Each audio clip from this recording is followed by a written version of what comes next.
आज मैं आपको एक मूवी के बारे में बताऊंगा जो आपको मन के बारे में बहुत कुछ समझाएगी, एक गहरा सोचने के बारे में आपको मजबूर कर देगी दोस्तों। देखिए दोस्तों, हम मनोरंजन की बात करते हैं। अक्सर इंसान मनोरंजन के नाम पर बहुत ही कचरा अंदर भरता रहता है। तो अभी मैं आप लोगों को आने वाले कुछ वीडियोज़ में ऐसी कुछ मूवीज़ हॉलीवुड की, बॉलीवुड की बताऊंगा जो आपका मनोरंजन तो करेंगी ही दोस्तों, साथ में आपकी जो अंतर की चेतना है उसमें भी विस्तार होगा। आप मन को और गहराई से समझ पाओगे दोस्तों, और आपके स्पिरिचुअल पथ पर भी और कदम बढ़ेंगे। ऐसी बहुत सारी स्पिरिचुअल मूवीज़ जो बहुत ही इंटरेस्टिंग होती है, ऐसा भी नहीं कि आप बोर हो जाओगे, और आपको देखने में बहुत मज़ा भी आएगा, है ना। तो ऐसी दोस्तों एक मूवी के बारे में आज आपको मैं बता रहा हूँ, आप लोग ध्यान से सुनना। सबसे पहले दोस्तों मैं आपको उस मूवी की स्टोरी के बारे में बताऊँगा कि क्या स्टोरी है। फिर दोस्तों उस मूवी से आप क्या सीख सकते हो, है ना, क्या वो मूवी बता रही है। दोस्तों ये मूवी साइकोलॉजिकल है। तो इस मूवी का नाम है 404 एरर नॉट फाउंड। अब दोस्तों इस मूवी की सबसे पहले आपको स्टोरी बताता हूँ कि स्टोरी क्या है। ये कहानी है दोस्तों एक कॉलेज की। एक कॉलेज में एक गौरव नाम का लड़का बॉयज़ हॉस्टल में सुसाइड कर लेता है। कुछ तनाव, कुछ डिप्रेशन, कुछ रैगिंग की वजह से वो डिप्रेस्ड हो जाता है और वो सुसाइड कर लेता है। अब दोस्तों उस पूरे कॉलेज में एक अफवाह फैल जाती है कि इस जिस कमरे में उस गौरव ने सुसाइड की थी, अब भी उसकी आत्मा अब भी वो वहाँ पर भटकती है। तो दोस्तों पूरे कॉलेज में एक डर का माहौल रहता है। उस कमरे के आसपास कोई जाता भी नहीं है। परमानेंटली लॉक ला के उसको बंद कर दिया जाता है।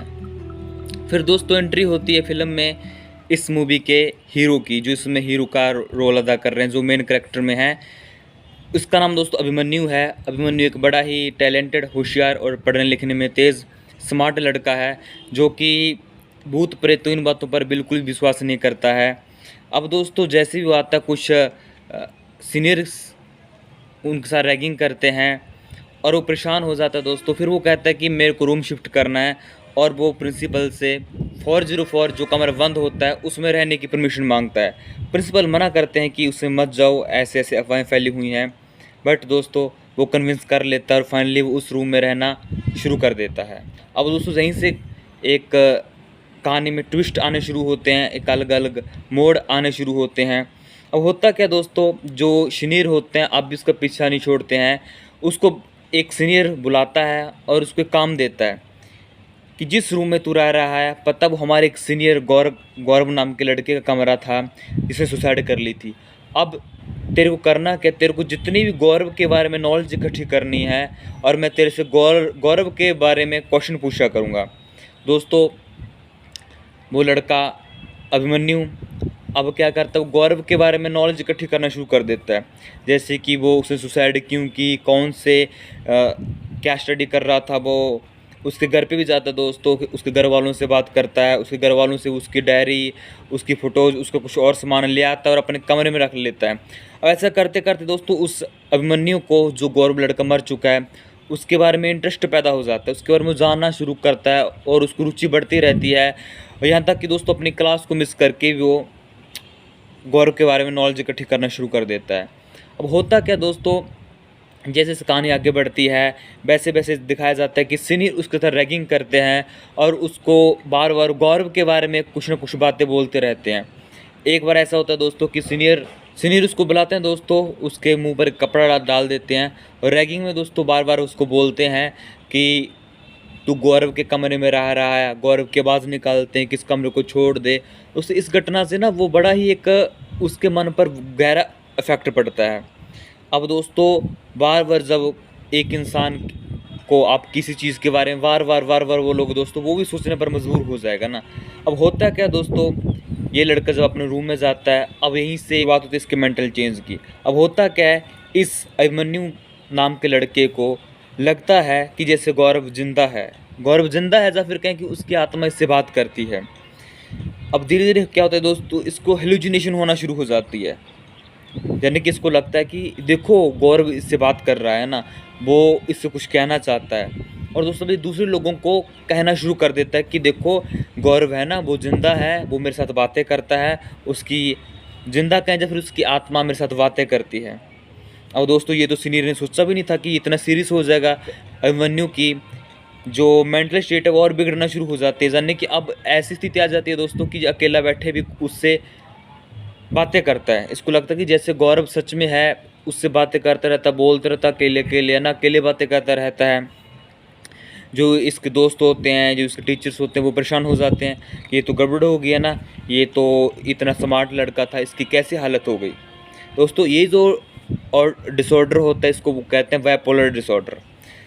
अब होता क्या दोस्तों, अब कहानी में देखो कैसा ट्विस्ट आता है दोस्तों। यही लड़का जब इसने कॉलेज में एडमिशन लिया था, तो यही लड़का कहता था कि भूत प्रेत कुछ नहीं होते हैं, सब बकवास है, अपने आप को साइंस का स्टूडेंट कहता था। लेकिन दोस्तों अब ऐसा टर्निंग पॉइंट आ जाता है कि ये सबको कन्विंस करता है कि आप मेरी बात मानो, अपने फ्रेंड्स को, अपने टीचर्स को, कि गौरव की आत्मा है और मेरे से बातें करती है। तो दोस्तों जो बड़ा ही ट्विस्ट आता है पूरी स्टोरी में। अब दोस्तों पूरी स्टोरी को डिटेल में जानने के लिए आप इस मूवी को देख सकते हो, मैं लिंक डाल दूंगा डिस्क्रिप्शन में, लेकिन आपको मैं शॉर्ट में बता रहा हूँ दोस्तों। अब आगे क्या होता है दोस्तों, इसी का एक अनिरुद्ध प्रोफेसर होता है जो इस भूत प्रेत के ऊपर एक्सपेरिमेंट कर रहा होता है दोस्तों, कि भूत प्रेत नहीं होते हैं। अब यहीं पर दोस्तों वो जब अभिमन्यु को मिलता है तो एक उसमें सीन आता है जब डॉक्टर अनिरुद्ध जो एक्सपेरिमेंट पर काम कर रहा होता है, वो अभिमन्यु कहता है कि आप गलत हो, भूत प्रेत कुछ नहीं होते हैं। वो अभिमन्यु दोस्तों डॉक्टर अनिरुद्ध को कहता है कि आपको पता है, मुझे बहुत सारी बातें खुद गौरव ने बताई हैं, उसकी बहुत प्राइवेट बातें कि उसने सुसाइड क्यों की, कैसे कैसे उसके साथ घटनाएं हुई थी। दोस्तों डॉक्टर अनिरुद्ध अभिमन्यु को गलत प्रूव कर देता है। ये बताता है उसको कि जो आप कह रहे हो ना कि आपको जो बातें गौरव ने बताई हैं, असल में वो गौरव ने नहीं बताई हैं, वो आपने जो गौरव की डायरी पढ़ी है वहाँ से आपको पता चली। दोस्तों ऐसे ऐसे कहानी घूमती है। लास्ट में दिखाया जाता है कि जो अभिमन्यु नाम का लड़का, वो इतना स्ट्रेस डिप्रेस हो जाता है कि वो सुसाइड कर लेता है। दोस्तों एक स्टेज पे जाके कहानी एंड हो जाती है। तो दोस्तों ये जो स्टोरी है, जो ओपन एंडिंग है, उसमें आपको खुद दिमाग लगाना पड़ेगा कि स्टोरी कहती क्या है। तो दोस्तों हम अपने कंक्लूजन पे आते हैं कि ये स्पिरिचुअल मूवी कैसे, हम इससे कैसे क्या सीख सकते हैं, है ना। दोस्तों ये जो डिसऑर्डर जो इस स्टोरी में, इस मूवी में अभिमन्यु को होता है, उसको बाइपोलर डिसऑर्डर बोलते हैं। बाइपोलर डिसऑर्डर में होता है क्या दोस्तों, अब यहाँ से आपको मैं मन के बारे में समझाता हूँ कि मन काम कैसे करता है। अब देखिए दोस्तों, जब वो लड़का अभिमन्यु उस गौरव नाम के लड़के के रूम में आता है, जो कि कुछ साल पहले सुसाइड करके मर चुका है, उसको बार बार जब सीनियर गौरव के बारे में बताते हैं, गौरव के बारे में बात करते हैं, और दोस्तों फिर अभिमन्यु खुद भी गौरव के बारे में जानने में इंटरेस्टेड हो जाता है। उसकी डायरी पढ़ता है, उसके घर पे जाता है, उसके फैमिली से बात करता है, उसका सामान ला के अपने कमरे में रख लेता है। दोस्तों यहाँ से क्या पता चलता है कि मन को अगर हम कोई चीज़ बार बार रिपीट करेगा ना दोस्तों, मन उसको मान लेगा, मन उसको मानना शुरू कर देगा। एक फिलोसफर ने भी कहा है दोस्तों, अगर असत्य को बार बार सत्य की तरह रिपीट किया जाए ना दोस्तों, एक असत्य भी हमको सत्य मालूम पड़ना होना शुरू हो जाएगा ना। अगर मैं आपको बोलूँ ना दोस्तों कि सामने बोतल पड़ी है, हालांकि कुछ भी ना हो, मैं बोलूँ और आपके आसपास दोस्त आपको बोलें कि सामने देखो बोतल पड़ी है, इतना आपको भर दे जाए ना दोस्तों, तो एक स्टेज आएगी जब आपको सच में सामने बोतल नजर आना शुरू हो जाएगी। तो दोस्तों यहीं से निकलती एक बहुत बड़ी थ्योरी है ना मन के बारे में। कहते हैं ना कि मन को जीत ले जिसने, वो सम्राट है। मन को जीतने के लिए आपको इस तरीके से मन को समझना पड़ेगा दोस्तों। जानने की कहानी क्या बनती है दोस्तों, अगर आप मन को एक चीज़ बार रिपीट, अगर आप रोज़ अपने आप को बोलते हो ना कि मैं अच्छा नहीं हूँ ना, खुद को आत्मग्लानि से भरते हो, या फिर खुद को आप अंडर कॉन्फिडेंस फील करते हो ना, तो दोस्तों आप वैसी पर्सनैलिटी आपकी हो जाएगी ना, आप बाहर जाओगे, आप कॉन्फिडेंस से बात नहीं कर पाओगे। लेकिन दोस्तों वही अगर आप खुद के बारे में, आप खुद को अप्रिशिएट करते हो, खुद के लिए पॉजिटिव भावनाएं अंदर लेके आते, और मैं अपने आप को एक सेल्फ कॉन्फिडेंस बिल्ड करते हो दोस्तों अगर आप, तो आप बहुत ही, आपकी पर्सनैलिटी गजब की हो जाएगी, है ना। दोस्तों एक चीज़ आपको बताता हूँ, जितने भी महान लोग हुए ना, चाहे गौतम बुद्ध हो, चाहे गुरु नानक हो, चाहे श्री राम हो, चाहे श्री कृष्ण हो, फिर चाहे दोस्तों अल्बर्ट आइंस्टाइन हो, स्वामी विवेकानंद हो, APJ अब्दुल हो, चाहे भगत सिंह हो, कोई भी हो दोस्तों, चाहे हमारे क्रांतिकारी हो ना, इन सब में एक चीज़ कॉमन थी दोस्तों, वो था सेल्फ कॉन्फिडेंस। इन लोगों में दोस्तों सेल्फ कॉन्फिडेंस भर के था, है ना।